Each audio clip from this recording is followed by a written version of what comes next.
So did you catch the news that in the 5th Ward of Haverford Township, former Commissioner Andy Lewis is running a write-in campaign to unseat current Republican Commissioner Jeff Heilman? What is going on there?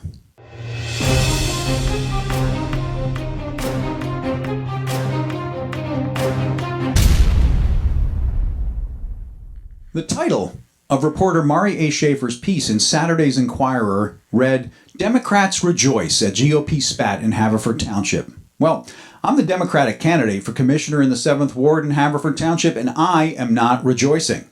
When are we going to stop putting parties before people? When I agreed to run on the Democratic ticket, I warned the people asking me to run that I would run against the entire concept that parties have relevance when it comes to effective governance at a local level. Whether they have relevance at any other level, I'll leave that for another day's debate. So why has the Republican Party suddenly fractured in the 5th Ward? Is Commissioner Jeff Heilman being accused of appointing incompetent people to the planning and zoning boards? No, that's not his crime. He's a Republican commissioner who had the audacity to cross party lines and appoint Democrats to those boards. Well, he now finds himself guilty of collaboration with the enemy, and for that, challenger Andy Lewis wants to drive him out of office with a write-in campaign. So, are we, the residents of Haverford Township, shocked by this?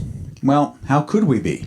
We just watched the Republican-endorsed candidate in the 3rd Ward suffer the same fate in the primaries in May of 2015. You'll remember Jane Hall, the incumbent Republican 3rd Ward commissioner, was also found guilty of putting the best interests of her constituents above petty party loyalty. And for this, my opponent here in the 7th Ward, he vowed to drive her out of office, and that's exactly what he did.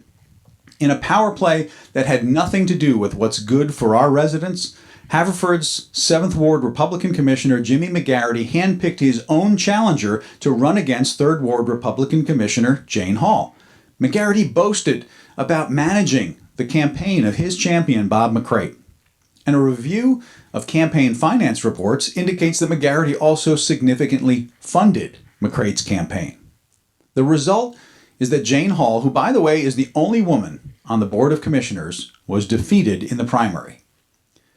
Delco Times correspondent Lois Pugliese reported on May 19, 2015, celebrating at the Brookline Firehouse, McGarity acknowledged that he had been, quote, instrumental in McCrate's victory. "Sure, I was behind it. I was running his campaign," McGarity said. Pugliese also quoted Commissioner Jane Hall. Quote, "This was not a nice race. It was nasty in a lot of ways," said Hall. "I feel like I was targeted." Hall said that she had no doubt that McGarity had worked to unseat her.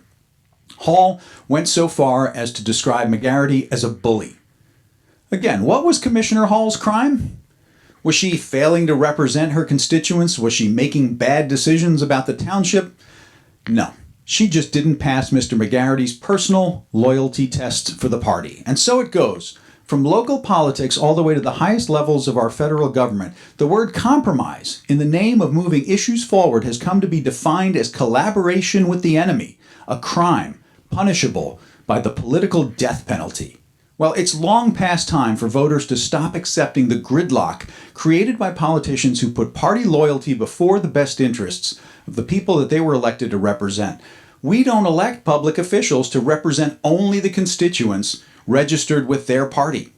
I've told people time and again that I don't care what party you're registered with, and if you care about my party, well then you're part of the problem, not the solution. Sporting events, that's where teams should be all about winning. In politics, the evidence is pretty clear that treating government like a team sport is a self-defeating mindset. We're all losing. We may be stuck with a two-party system, but we need to do a better job of holding politicians accountable.